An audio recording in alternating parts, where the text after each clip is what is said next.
most original and creative talent in our business. Would you welcome Mr. Orson Welles? Ladies and gentlemen, Orson Welles again, come to call for another visit. Good evening. This is Orson Welles. Stay tuned. Right after this episode. For our discussion. Orson Welles speaking. Today, another Lear radio goes to another one of you listeners for sending me a letter I can use on this radio program. Also today, I've got what I'm afraid is some pretty positive opinions on Mr. Truman's advisors in Washington and on the latest shows of Broadway. We'll get to that in just a minute. One of these days, you're going to be interested in buying a fine new radio, and you'll want to be sure it has all the worthwhile new developments that have come to radio over the last few years.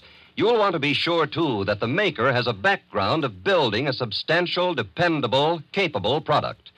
This is why we want you to know about Lear. Lear has been making the most exacting kind of radios since 1930, aircraft radios. With this background, plus 4 years of intensive war work, Lear is now beginning large-scale production on radios you can have in your home. One of the new things Lear radios will have is the unusual recording system, sound on tape. It's similar to wire recording, but many steps ahead. Tape costs less, and as used by Lear, does not have to be rewound. As quickly as you can snap a switch, you're recording a child's song, the voices of your friends, or a broadcast from the air. Yes, it's yours for a lifetime if you wish, but if you don't want it, away it goes simply by recording something else on the tape. That's sound on tape. And it's but one of the new features you find in Lear radios. We know when you see a Lear radio, you'll say, "That's for me." Remember the name Lear, L-E-A-R. Now back to Orson Welles. This Wednesday, he would have been 65 years old. His great high heart stopped beating last April. I saw him just before he left for Yalta. And I didn't tell it later to a living soul, but the chill fear settled on me and pressed down hard as we sat talking that I wouldn't ever get to talk with him again. I didn't. Not many days earlier, I'd stood in the snow before the White House to watch the inauguration. I think everybody there was shocked by the way he looked when he came out on the porch, erect and brave as ever on those steel braces, but the face terribly wasted. More old with care and sickness than years. In the cold air, his breath showed thinly and in short, tortured gasps. In the ceremony, the first spoken words were Henry Wallace's. A vice president was swearing in a vice president, and Harry Truman's answer came thinly through the loudspeaker. Thin, I remember, was the word that came to me at that moment. Thin as the chief's breath in the winter morning. There was the speech and the band music. And then I walked back through the snowy streets to the hotel without using the card I had in my pocket for a closer glimpse of the president and the official reception. I guess I was a little afraid of what I'd see. And sure, I was thinking of the next president and wondering about him. I still am.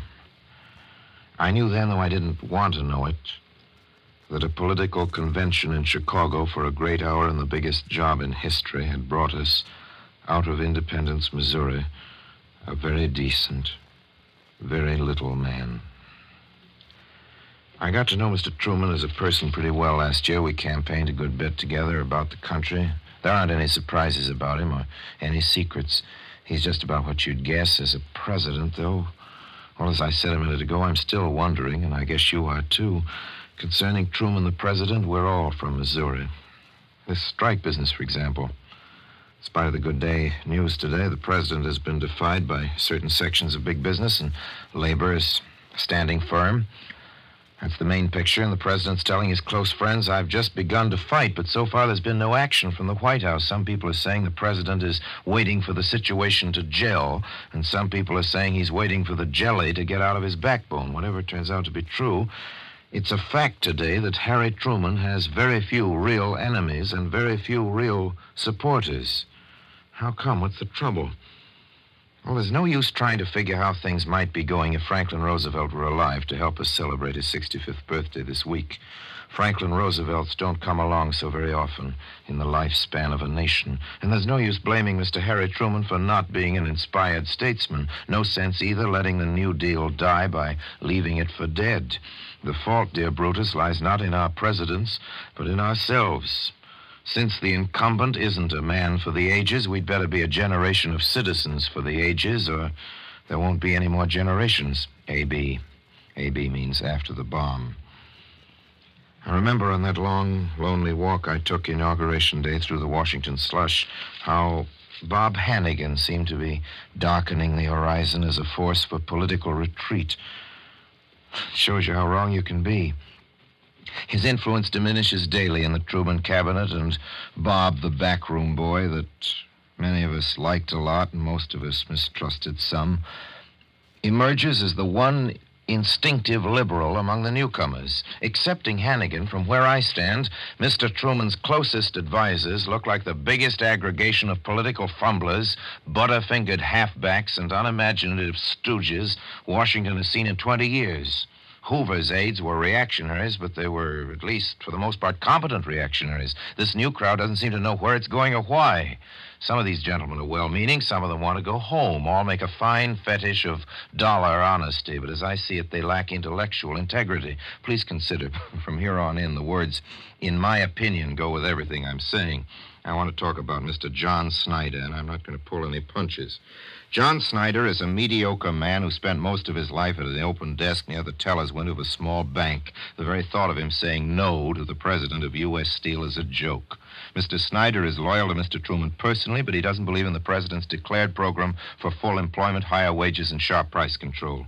Now, Snyder's main task has been to speed the reconversion of 1,300 principal war plants to peacetime production.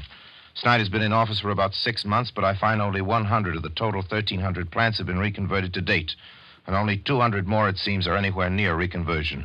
Worse, most of the 100 plants have not been reconverted in such a way as to promote competition and thus increase the flow of goods and hold down prices. Veterans and others eager to launch new businesses are finding it virtually impossible to buy these plants, even though they have the necessary funds.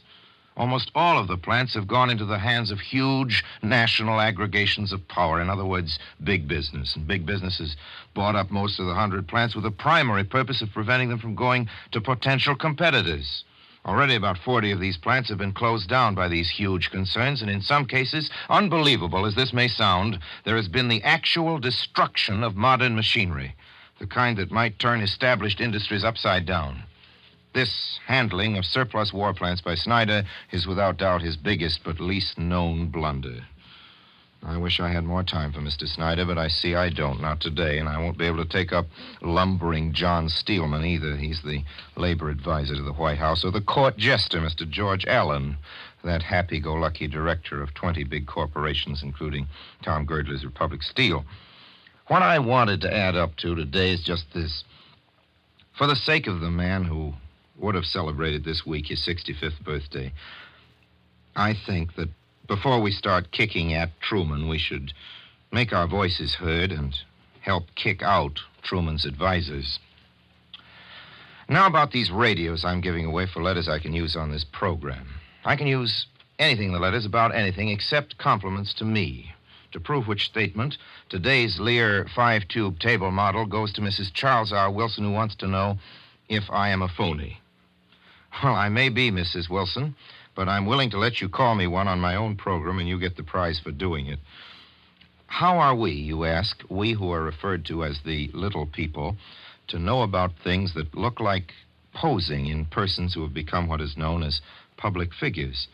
In other words, can we let down the guard and believe in you? Unquote. To that good question, Mrs. Wilson, there's only one good answer. Never believe in us. Never let down the guard. You may, if it pleases you, agree with me, but there's no point in your believing me. I don't ask you to accept anything on faith.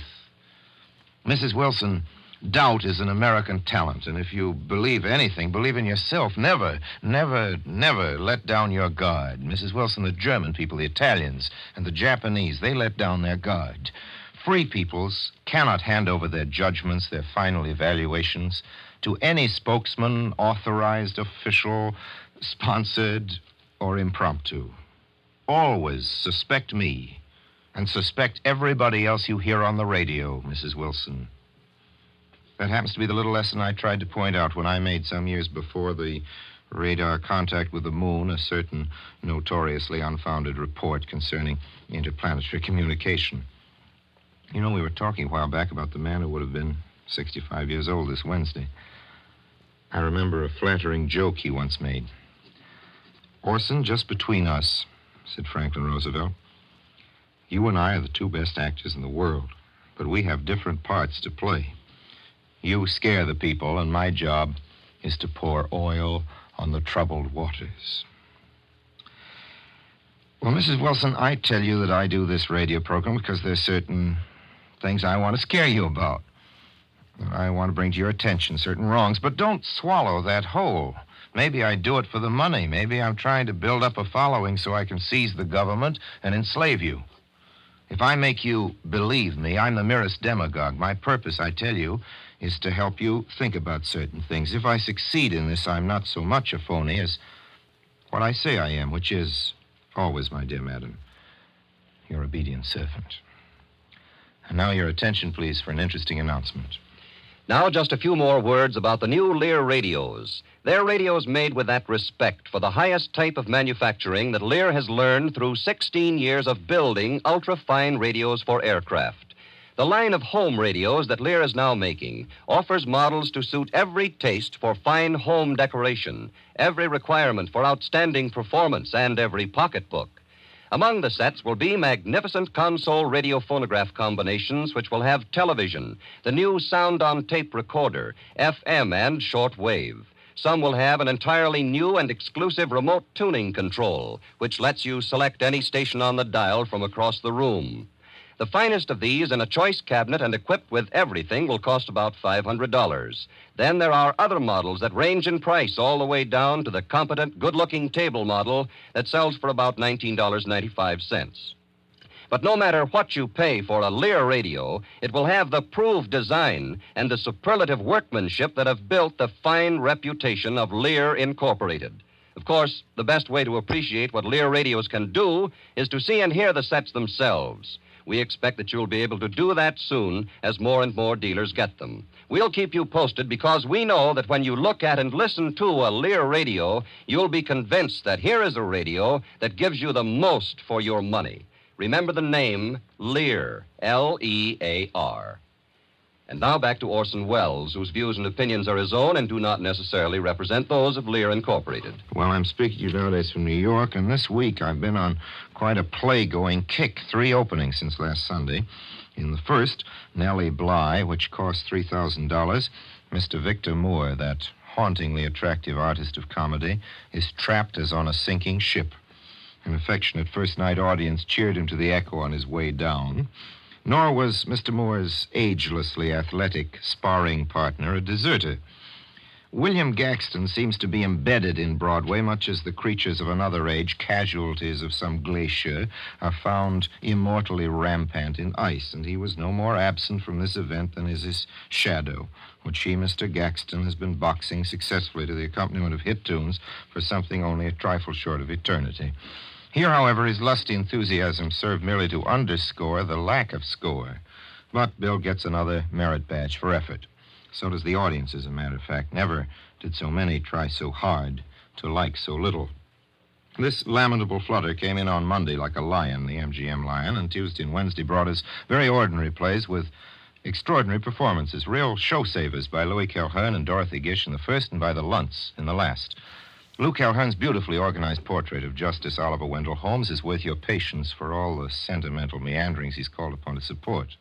In the play, every scene seems to be written for the immediate preparation of a final curtain. It wouldn't be accurate to say that The Magnificent Yankee, which is the name of the play, never seems to end, but it is quite true that it always seems to be ending.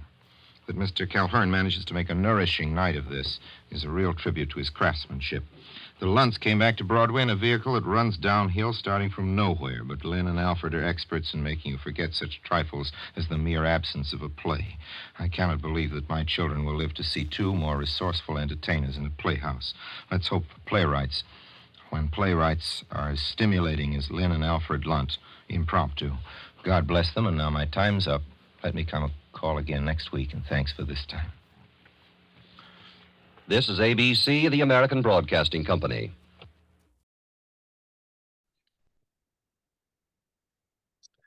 Well, hello again. This is Buck Benny speaking. I am joined by Kathy Fuller-Seeley, and we have Vincent Longo with us again. So, Vincent, great to have you back.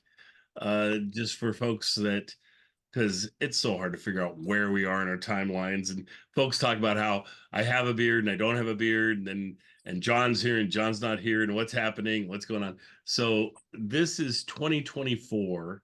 This is July of 2024 that we're recording this, and for most people, if you're listening to this right as I put it out on YouTube, this is probably going to be out within a week of this time. So it's kind of nice, because so often we have things from 2021 or 2020, that sort of time frame. So it's neat being back with our folks. The reason we reduce some of these is because, for instance, this one is one where it was just, I believe, myself and John that did this one together.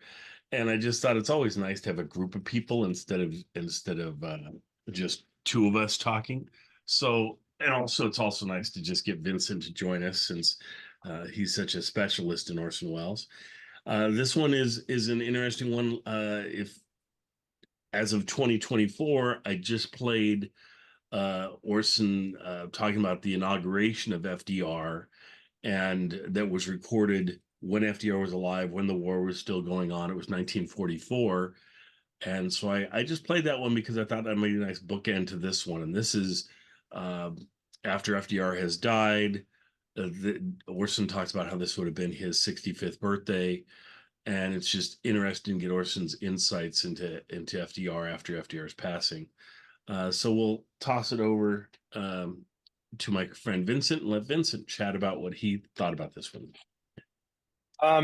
So I found this episode great. I found it great for lots of different reasons. I mean, one, politically, we get to think about, again, Welles's relationship to FDR, and particularly the preceding Truman administration, which he so loved, as you will get out of this. He just loved it so much. I also think what I want to talk about a little bit more too is about contemporary connections. Welles is thinking about the president and health and age and all that kind of stuff. And so I think this episode is really interesting for that reason. I do want to start, though. I learned something completely new from this. As I do every time I listen to one of these commentaries, I try to see what was Orson up to. And this is early 1946. And as I've said in many of these episodes around this time, he had worked on his film, The Stranger. That was in editing. It would soon be released in May. He's starting to think about a Broadway musical around the world. But that's weirdly about it, which is, again, strange that Welles has only sort of two things kind of in the fire. And I learned, very interestingly, that that Welles is hanging out with a lot of Black jazz musicians, which Welles had done often throughout his life, and he was often written about in Black presses. But the day before this broadcast, he was actually the MC for a all-star show featuring Nat King Cole and Duke Ellington, among others. And it was very interesting. Welles had tried to make a film about the history of jazz that featured Duke Ellington and Louis Armstrong in early 1940s as a part of It's All True. And so, he had these connections with them that way. Duke Ellington was going to do the score and all this kind of stuff. Mm-hmm. But it's really funny because in this, you get sort of Welles in this sort of chaotic, weird energy that seems to be happening in these episodes. Because they said, both the articles that I found, that Welles was super late. He said he couldn't find where the theater was. He came in, was like totally frantic and frazzled. He told Nat King Cole that he's like, oh, I went to see your show last week or whatever in some club. And Nat King Cole was like, that show closed 2 months ago.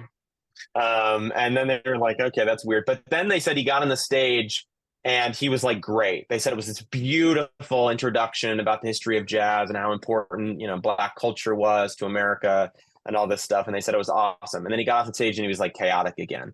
And so it was like this really weird, interesting story about, again, Welles's, commitment and interest in Black culture and Black lives, but also his frantic everywhere and nowhere all at the same time energy. So I'm really grateful that these commentaries give us these slices of Orson Welles' life that you really can't read about in many books, because to many people they would never have searched this random day in Welles' life. So anyway, I'll talk about the broadcast after someone else has a turn, but I just wanted to talk about that strange, interesting story in Welles' life. Well, and I like the way these impact us as a slice of time, and we've really noticed that, and we mentioned that.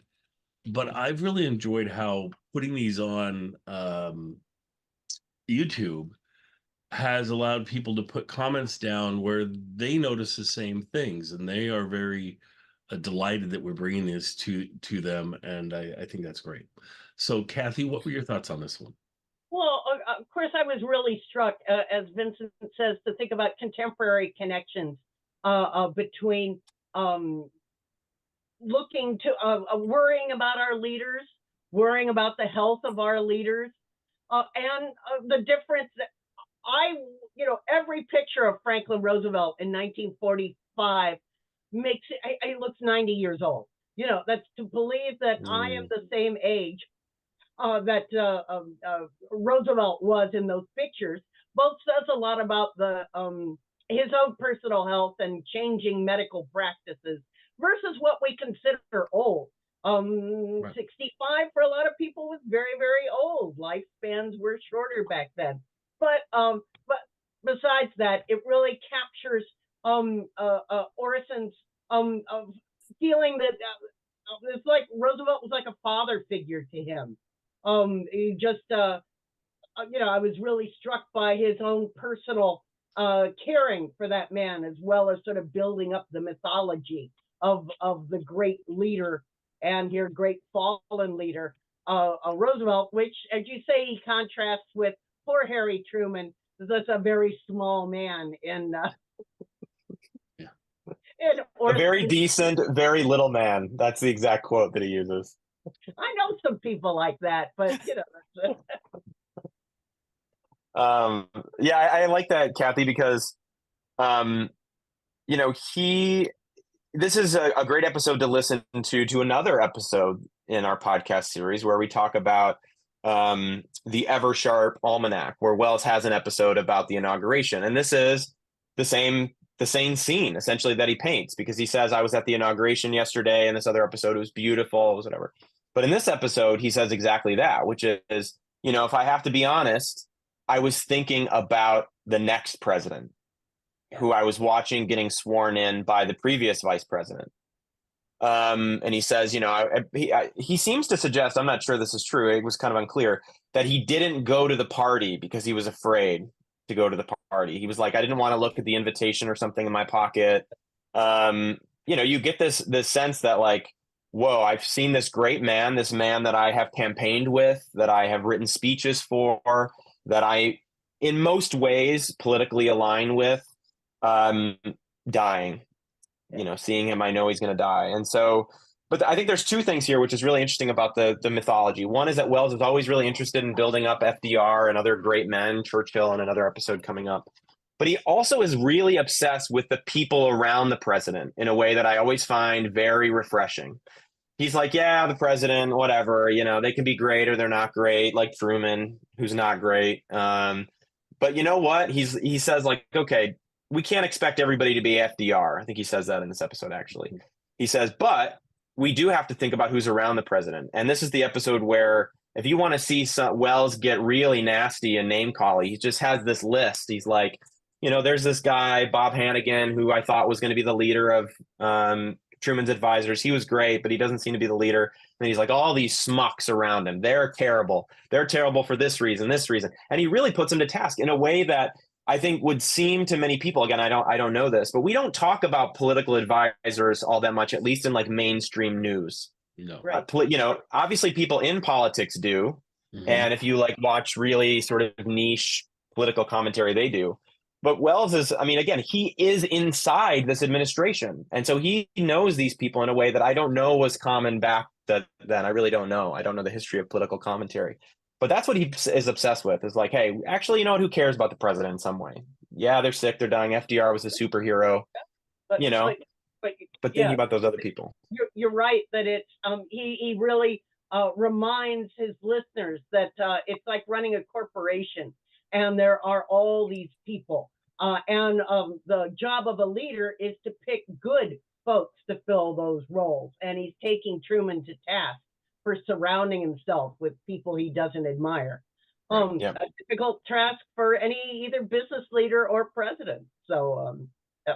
I also wanted to bring up something a little askance about Orson himself. In I think this episode and another one will be dealing with he really plays into his public reputation as, you know, hey, I'm the young scamp who scares people. Yeah. And I think that's kind of interesting, because it seems to me in other ways Orson wants to rise above that. I am so much more than the War of the Worlds broadcast. But when it's convenient, and to make that connection with, hey, this is why you all out there in radio land know me, and I love that playing with here. If he quotes Roosevelt to say, "We're the two best actors in the world." Yeah. You for your scaring people, and I don't remember what the Roosevelt why he was like Roosevelt. That my notes skipped that one, but could be for scaring people also. So, well, yeah, that's the part where he says, I mean, I really like that too.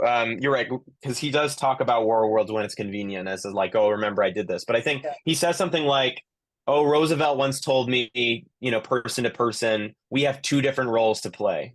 We're both the best, the greatest actors out there, but your job is to scare the people and mine is to calm them down, essentially. Thank you. He says put oil on the churning waters, or something more poetic than I ever could say. But to me, that was really interesting, because I've been thinking about in what I'm writing right now about, you know, it's really easy to align Wells with FDR as a blanket thing. But in many ways, in many aspects, they didn't share the same politics, or at least Wells disagreed with a lot of what, not a lot, but some of what FDR did. One thing that Wells really disagreed with is FDR's stance on race. Not to say that, you know, FDR was racist or anything like that, but he did appeal to the Southern Democrats and other people to try to keep his power, and wasn't that vocal about racial issues. Whereas Wells, as you know, screams them to the top of the world. And to me, it was like, okay, this was a reminder. You have different roles to play. And FDR knew that, you know, that wasn't a good strategy to win, but Wells only needs to take his, you know, his commonalities with FDR so far.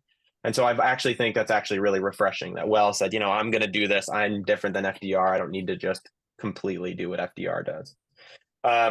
And then, of course, he does that with scaring the people, in terms of like, he reflects on what a political commentator is supposed to do, right? He's, you know, I love that this is the episode where he gets that letter from that woman that's like, you're a phony. Why would we ever believe you? And of course, he doesn't read that to be like, oh, I'm going to let this woman say bad things about me, and that's cool. Like, he does it for a point, obviously. But I really liked what he had to say about, like, you know what, my job is to scare you in this case. Like, you're right. He didn't like the people associated with War of the Worlds as like a hoax or scaring, but he's like, you know what, this should be scary because I want to get you to think. And I think that everybody, you know, no matter what side of the political aisle you lean on, it would be helpful to listen to that last part where he talks about, like, listen, this is what a political commentator's job is. You shouldn't just accept it.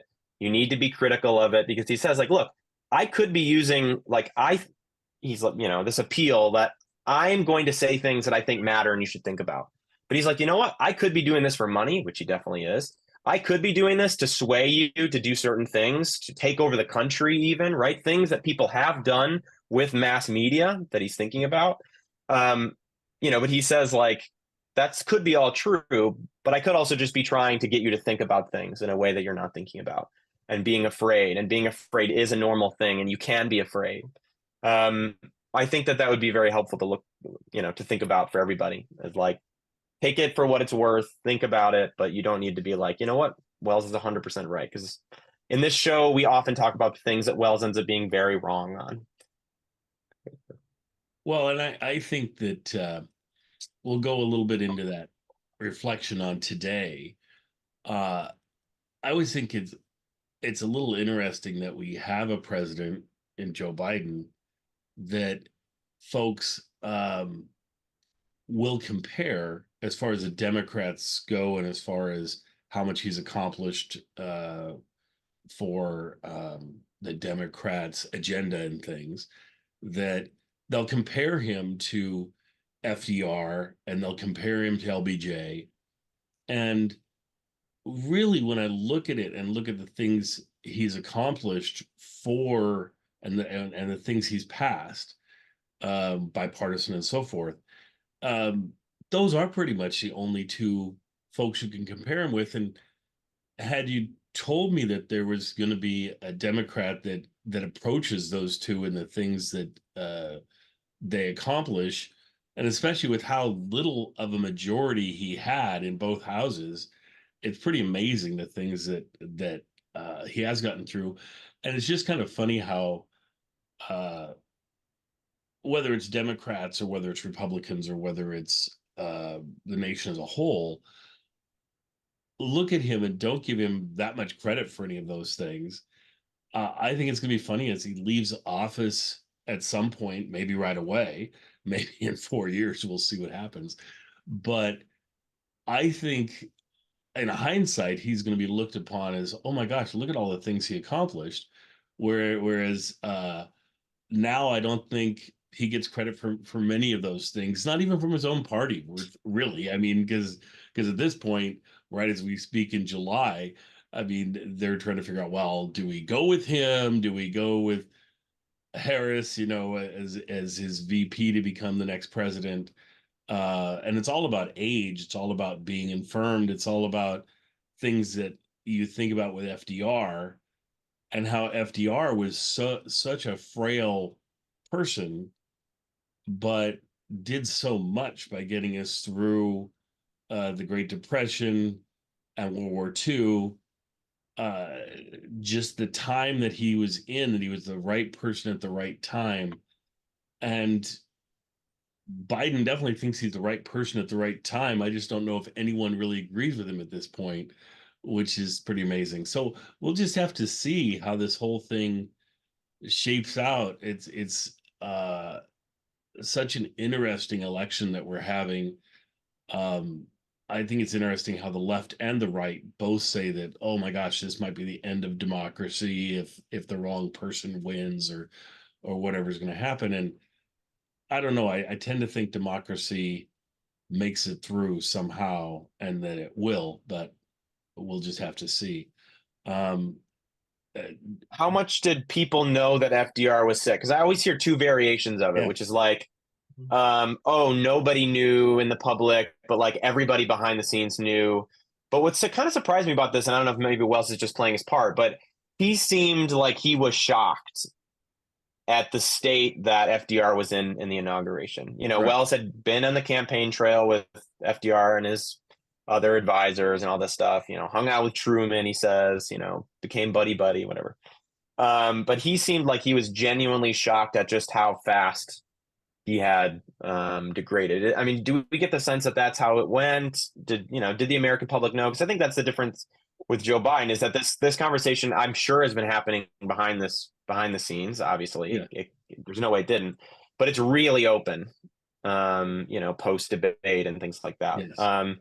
In a way that I don't think that FDR was conversation was quite out in the open. I don't know. What amazes me is that folks are all like surprised. Oh my gosh, I didn't realize Biden was having so much difficulty in things.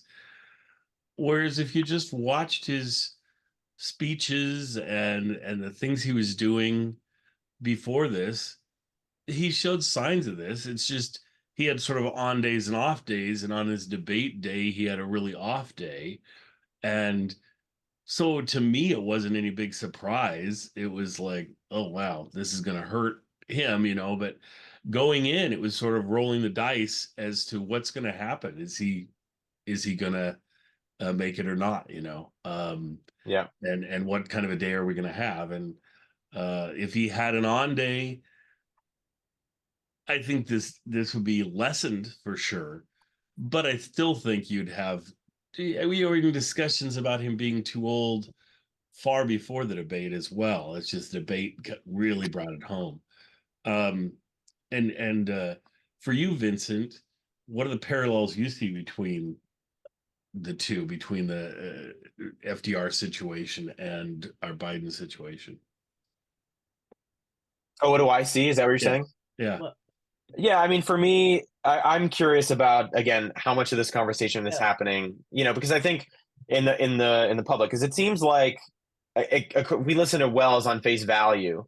He seemed to think as one of Wells's as one of FDR's closest companions, colleagues, whatever, like that. Yeah, he knew he was sick, but like when he was campaigning for him, he thought, no, everything's good. Like, I know he's sick. It's not a big deal. And then it seems like, okay, he's holding his hand on the Bible.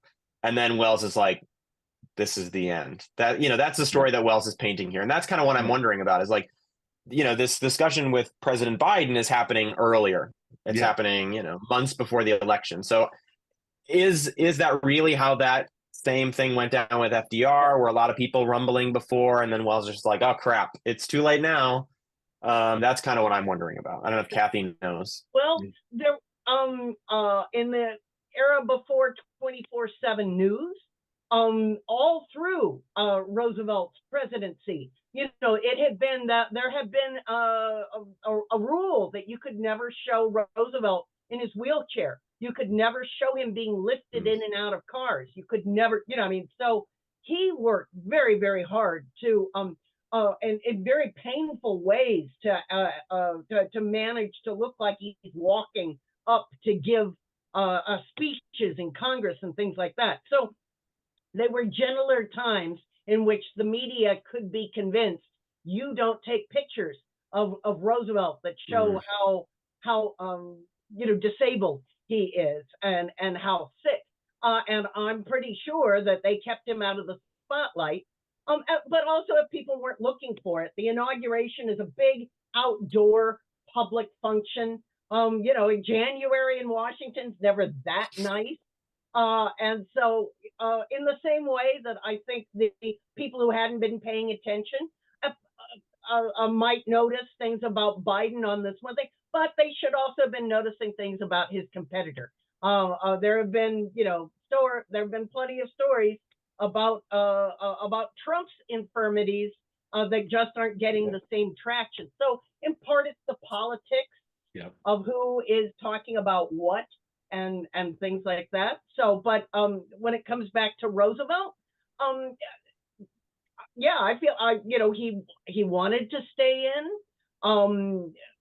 Roosevelt himself, and I think his illness, his various diseases, really started that spring of 45, getting a lot worse, even though it was ultimately a brain aneurysm. That, but probably not the only thing wrong with him, poor guy. So. Well, and as you're talking about the current politics and things, it's always funny how Democrats are so good at feasting on themselves and bringing themselves down, where Republicans just seem to be better at falling in line and saying, no, this is the person and this is who we back, and not tolerating as much negative talk and so forth. Sure. I don't know. You can make an argument as to which is better and which isn't better. It depends on which serves you better at the time, I suppose. But the general agreement by most everybody that I talk to is we'd love to have some younger people out there that maybe would understand a little bit more what young families are going through and that sort of thing. It might not be in the cards this time to have that happen, but certainly I think for future elections that's going to happen, because these two can only run for so long, and and I think this is probably the last presidential election for each of them. It will be interesting, I mean, to me, that the Democrats thinking it through as to whether it's like, okay, so if you switch to Harris, Biden can go down as being the only president that's ever like handed off when they could have run and said, no, I'm going to hand it off to somebody else who I think can win this.